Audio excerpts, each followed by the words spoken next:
Hi friends, ఇవి కరపెండలు అండి. వీటితోటి అప్పడాలు చేసుకోవచ్చండి. కోర్స్ కొంతమంది తెలుసు, ఈస్ట్ వాళ్ళకి అందరికీ తెలుస్తుంది, వెస్ట్ వాళ్ళకి తెలియదు అన్నారు. అందుకే ఈ ప్రాసెస్ పెట్టాము. ఒకసారి చూడండి. ఇలా మనం ముక్కలు కోసుకొని శుభ్రంగా తొక్క తీసేసుకొని వాటిని కడిగి పెట్టుకోవాలండి. ఇలా నీట్గాని కడిగిన తర్వాత మనం స్టవ్ అంటించుకొని ఇడ్లీ పాత్ర పెట్టి వాటిలో నీళ్లు పోసి పైరేకు మాత్రమే పెట్టి ముక్కలు దానికి సరిపడా వేసి ఓ 10 నిమిషాలు ఉడికించుకోవాలండి. ఎక్కువ మెత్తగా ఉడికించకూడదు, మళ్ళీ మనకి రావు సరిగా. ఇలా తీసి చూసుకుని ఒకసారి చూసుకుంటే అలా ఉడకాలి. అవి పట్టుకెళ్ళి వేడిగానే దంచేయాలండి రోట్లో వేసి.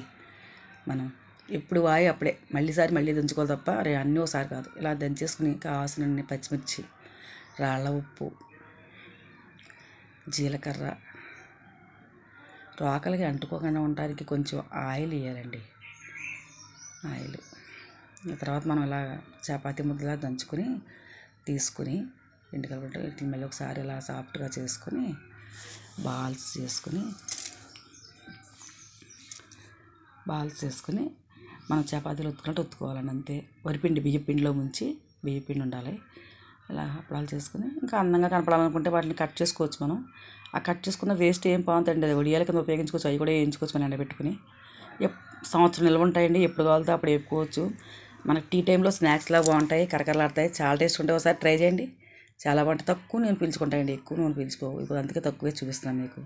చూడండి, కాల్చుకున్నట్టు కాల్చేసుకోవచ్చు, చపాతీ కాల్చుకున్నట్టు. చాలా టేస్ట్గా ఉంటాయి. ఆహా ఏమి రుచి అనరామై మరచి.